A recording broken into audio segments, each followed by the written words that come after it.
Cutting से लगे हुए गुलदाउदी के प्लांट्स को अगर सही समय पर और सही तरीके से लगाया जाए तो ये विंटर में हमें भर भर के फूल देते हैं। तो इसके लिए दोस्तों इसकी मिट्टी भी अच्छी होनी चाहिए और किस तरीके से इसको रिपोर्ट करें ताकि हमें विंटर में ढेर सारा फूल मिल सके और एक बार जब फूल खिले तो वो बहुत दिनों तक बना रहे। वैसे तो ये इसका जो प्लांट होता है वो एक बार फूल खिलने के बाद महीने 2 महीने तक खिला ही रहता है। तो चलिए इसको कैसे रिपोर्ट करते हैं, किस तरह के मिट्टी में इसको रिपोर्ट करना है और कैसे रिपोर्ट करना है, सारी डिटेल मैं आप लोग के साथ शेयर करती हूँ। नमस्कार दोस्तों, कैसे हो आप सब। आई होप आप सब बहुत अच्छे होंगे और अपने अपने कामों में मस्त और व्यस्त भी होंगे। दोस्तों सितंबर का महीना चल रहा है और सितंबर के महीने में जो गुलदाउदी का प्लांट है वो उसको अगर रिपोर्ट कर लेते हैं तो हमें बहुत अच्छा रिजल्ट मिलता है। नवंबर से ही ये फ्लावरिंग करने लगता है। तो उसके लिए जो कटिंग हम लगाते हैं, जैसे जून से ही कटिंग लगाना शुरू कर देते हैं। मैंने जुलाई अगस्त में ये सारे कटिंग लगाए थे तो वो अब रिपोर्ट करने के लिए तैयार हो गए हैं। यहाँ पर देखिए दोस्तों, ये जो मैंने सारे कटिंग लगाए थे ये बहुत अच्छे से हेल्दी है और ये रिपोर्ट करने के लिए तैयार हो गए हैं। तो ये मैंने जुलाई अगस्त में लगाया था और कुछ मेरे जो प्लांट्स हैं वो चूहों ने खा गया था, लेकिन कुछ प्लांट्स बहुत अच्छे से चल रहे हैं। तो मैंने ढेर सारी कटिंग लगाई है, देखिए उधर भी रखा हुआ है। तो इस तरह से एक ही प्लांट्स में, एक ही ग्रो बैग में ढेर सारे प्लांट्स मैंने कटिंग से लगा दिए थे, जो कि कई सारे प्लांट्स बन गए हैं। और गुलदाउदी के प्लांट्स ज़्यादा हो जाता है तो बहुत ही अच्छा फ्लावरिंग करता है। यहाँ पर कुछ कटिंग तैयार किए थे जो कि चूहे ने बर्बाद किया है, लेकिन मैं इस तरह से कटिंग लगाती रहती हूँ और लेट कटिंग भी लगाती हूँ ताकि मुझे बाद तक मतलब लेट फ्लावरिंग भी मिलता रहे गार्डन में। तो आप भी इस तरह से करें दोस्तों। अभी भी मैं कटिंग लगाती रहती हूँ, अभी भी मदर प्लांट्स जितने इसके हैं उसकी कटिंग मैं लगाती हूँ। तो चलिए इसकी मिट्टी तैयार कर लेते हैं कि इसको रिपोर्ट करने के लिए मिट्टी कैसी होनी चाहिए। तो यहाँ पर दोस्तों देखिए मैंने ये मिट्टी लिया है। तो मिट्टी जो है ये सब बराबर मात्रा में है।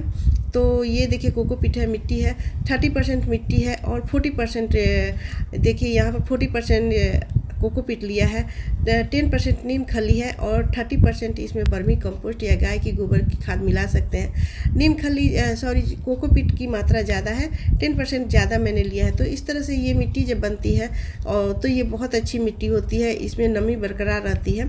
तो यहाँ पर देखिए सारे गमलों में मैंने मिट्टी भर लिया है। अब इसकी रिपोर्ट करते हैं इस सारे प्लांट्स की। तो इतने ज़्यादा प्लांट्स हैं कि 5 मैंने गमले अभी आप लोग के साथ शेयर करने के लिए बनाए हैं, लेकिन और भी गमले को तैयार मैं कर रही हूँ और अभी मैं लगाती रहूँगी। तो यहाँ पर देखिए इसके जो रूट्स हैं मैं आप लोग को दिखाती हूँ। इसके रूट्स कितने अच्छे से ये 1-1.5 महीने में ही ये रेडी हो गए हैं। तो गुलदाउदी का कटिंग जो होता है बहुत आसानी से जल्दी तैयार हो जाता है। तो आप देखिए इस तरह से इसके रूट्स तैयार हो गए हैं। तो इस तरह से आप डायरेक्ट भी लगा सकते हैं, लेकिन दोस्तों डायरेक्ट लगाएंगे तो मिट्टी में फंगस भी लगती है। वैसे तो मिट्टी बहुत हेल्दी बनी है, लेकिन फिर भी दोस्तों इसको आप फंगीसाइड के पानी में इस तरह से इसके रूट्स को धो दें, या फिर फंगीसाइड नहीं है तो आप हल्दी के पानी में भी इसको धो के इसके रूट को हेल्दी बना सकते हैं। इससे क्या होता है कि जितने भी जर्म्स होते हैं रूट्स में और चींटियाँ वगैरह लगती है वो ख़त्म हो जाते हैं। तो इस तरह के फंगीसाइड के पानी में या फिर हल्दी के पानी में सारे रूट्स को धो देते हैं। उसके बाद इसको लगाना आसान हो जाता है। जब ये रूट हार्मोनल भी है फंगीसाइड का पानी, तो इस तरह से फंगीसाइड के पानी में कुछ देर लगा भी देंगे तो ये बहुत अच्छे से चलता है।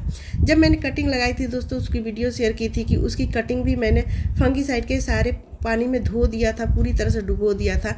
फिर देखिए जिसको रिपोर्ट करना है तो इसको फंगीसाइड के पानी में रिपोर्ट करके ऐसे इसकी मिट्टी में दबा दे रहे हैं। तो ये जो प्लांट तैयार होगा दोस्तों ये बहुत अच्छे से तैयार हो जाएगा। एक भी आपका रिपोर्टिंग किया हुआ प्लांट्स ख़राब नहीं होगा, मरेगा नहीं। और ये आपको फिर से अभी जो प्लांट हम लगा देते हैं तो आपको 10-15 दिन में के बाद इसको पिंचिंग करने का भी सही समय मिल जाएगा।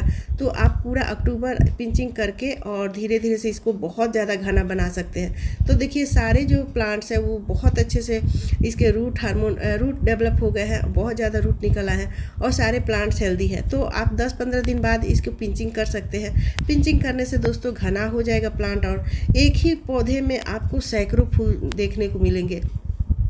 तो इस तरह की मिट्टी और इस तरह से फंगीसाइड के पानी में आप तैयार कटिंग को लगाएं और इसका रिजल्ट भी बहुत अच्छा से मिलता है। अब जो मैं इसमें पानी डालूंगी दोस्तों वो उसका भी आप देख लीजिए। ये जो पानी है ये गोबर की खाद को मैंने 1 दिन फुला के रखा था, भिगोकर इसको डिकम्पोस्ट किया है और बहुत कम मात्रा में इसको डिकम्पोस्ट किया है, क्योंकि एक ही दिन 24 घंटे के लिए मैंने डाला था और ये 5 लीटर पानी में मैंने आधा केजी के आसपास इसमें गोबर की खाद या वर्मी कंपोस्ट आप डाल के इसको बना सकते हैं। तो ये मैंने बनाया था और यही पानी मैं दे रही हूँ। इससे बहुत तेज़ी से ये ग्रो होगा, बहुत तेज़ी से इसकी ग्रोथ होगी, तेज़ी से बढ़ेगा और इस तरह से 15-20 दिन में ही आपको ये थोड़ा प्लांट बड़ा हो जाएगा और पूरी अच्छी तरह से ये रिपोर्ट करने लायक फूल लेने हो जाएगा। तो दोस्तों इस तरह से आप कटिंग किए हुए गुलदाउदी के प्लांट्स को लगाएं और ढेर सारा नवंबर से ही फूल पाएँ और बहुत